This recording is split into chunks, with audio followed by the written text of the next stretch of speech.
modernizes the interior of this car. It doesn't look aftermarket, it looks OEM. It's definitely more than it appears to be on the surface. I've actually had a pretty cool idea with this. I love it. I already love it.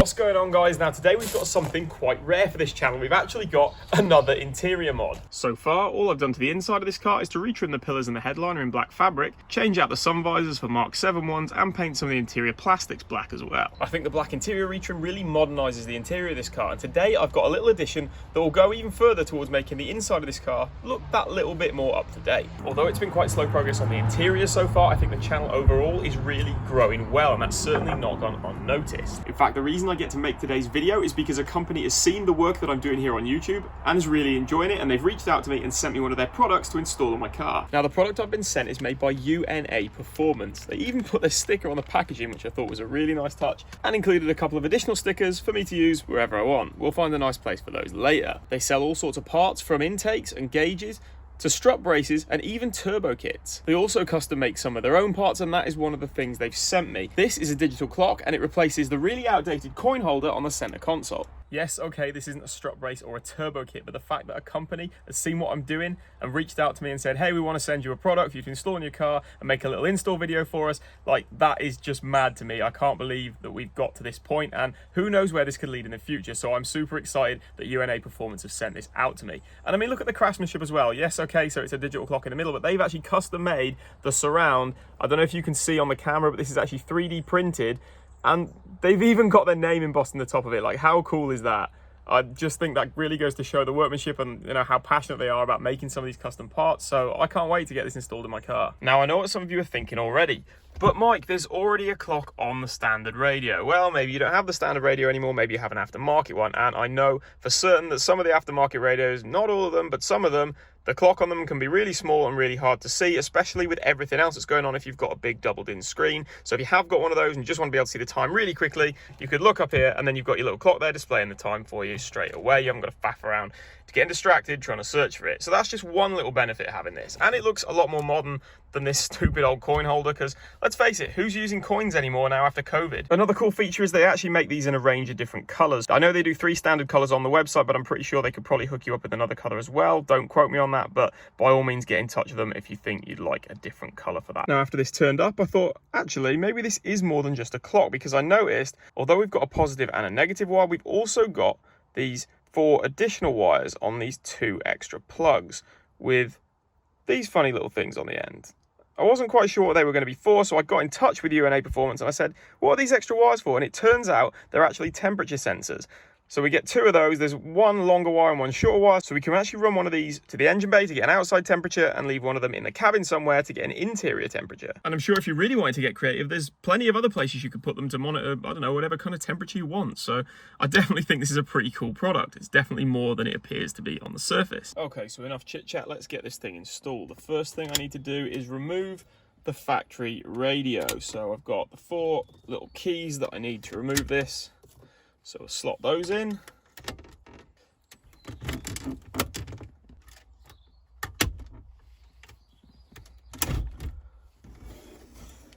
Next, I'm going to disconnect the wiring harness. There's just a little tab on the bottom which you press down. Then you can lift this lever and it should just pop out. We can also just disconnect the aerial so that we can completely remove the radio. Now, there is actually a wiring connector on the back of the original coin holder, so I'm just going to pop that off. I think that's for if there's some sort of switch fitted here instead, but we've just got the standard coin holder, so just remove that wiring and then hopefully we can press this out. Also got a little pry tool here just to help me pop that out all the way, hopefully. There we go. Okay, so before we wire everything in, I'm just going to pop the wire in through the opening here and get this situated so we can see what it's going to look like in place. And it just clicks in. And you know what? I love it. I already love it. I think that looks... It doesn't look out of place. It doesn't look aftermarket. It looks OEM. Like, regardless of this thing's function or what you'd use it for, like, I just think it looks really good there. It definitely looks way better than this stupid coin holder. I mean, this looks like some sort of weird little grill thing. And if you put coins in this, I tried putting coins in this. I put £3 coins in this and it just looked weird. So that looks awesome. You do actually get a set of instructions with this that shows you how to wire it up, but basically there's just 2 pins in the original plug that you need to find. It's pins 14 and 15. They are marked out on the plug itself. Well, at least it marks, you can see 13, you can see 16, so you know they're going to be in the middle of those. But basically the negative is the second one down and the positive is the third one down. So before we actually go and hardwire this in, what I want to do is just stick these 2 wires inside where those pins are and just see if we can get it to light up. Oh, there we go. Probably not getting a great connection, but you can just see that. Hopefully that's coming across on camera. Yeah, I can see it flashing on and off there. It's just because I'm not really holding it in very well, but yeah, that is working. So now there is a few options when it comes to actually hardwiring this in.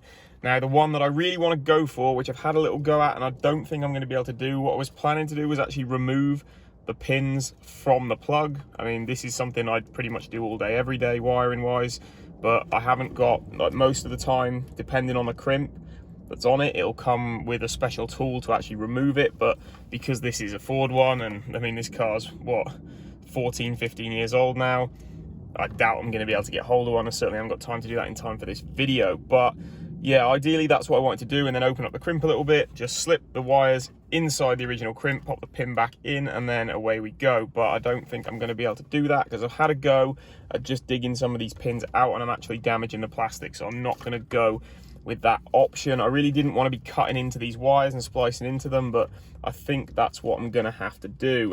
I stripped back the wrap that was around the loom because you do need quite a bit of space when doing this. It's actually really hard to solder into just 2 wires inside a whole loom. So once I got this stripped back, I managed to expose the 2 wires that I needed and then just snip these off, leaving plenty both sides. So I had, you know, enough space to strip the wires back and enough space to put heat shrink and actually solder the things together. So then I started by stripping back the insulation off the wires, so I had something to actually solder to.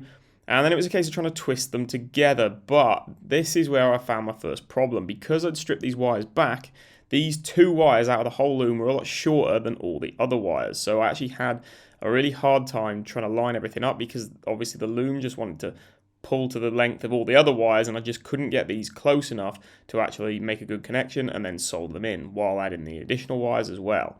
So what I ended up having to do was actually cut in a couple of lengths of spare wire I had lying around in my shed and actually extending the wires on the loom just to make these a little bit longer so they're the same length as all the other wires, and then I could actually solder comfortably. So I just twisted these onto the original loom and then soldered them in place. And once I had a nice strong connection, I then just finished up with a little bit of heat shrink to protect the joint. Next, I twisted the positive and the negative wire from the clock to my positive and negative extensions from the loom, and then twisted these into the 2 leftover wires in the plug that I cut off earlier. And then we were ready to solder these joints as well.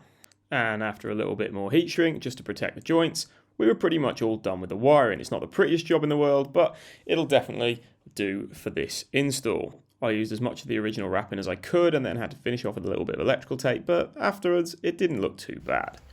Okay, so that's everything taped back up. Now there's just these 2 temperature sensors. So this longer one, I've actually had a pretty cool idea with this. I think what I'm going to do with this longer one is I'm going to run this to the engine bay, but rather than just getting an ambient engine bay temperature, I might try and put this somewhere where, you know, maybe you'd want to look at what sort of temperature you're getting. I have an idea that's telling me to put this somewhere in the intake so that I can see what the intake temperature is, because I want to work on some sort of cold air feed system for this, and I'd like to see how much colder I can get the intake air temperature. So I'm going to try and run this to the engine bay. I'm probably not going to get it set up in the intake today, but that's the whole reason that I'm gonna use these. A lot of people don't really use the temperature function because, again, you've got one on the dash, not for the engine bay temperature, but you've got an ambient or outside temperature on the dash. But for this, we can get one inside the cabin, and like I say, I'm going to use this, I think, to go in the intake and then see if we can get the intake temperatures down with some sort of method of cold air induction. So let's get these run and then we'll put everything back together. Okay, so for now, I've just hidden those wires for the temperature sensors just up behind the glove box. I'm just going to set you up here while I put the radio and everything back together, and then we can have a play with this thing, cycle through the menus and see exactly what we can do with it, because it looks like there's quite a bit of stuff it can do.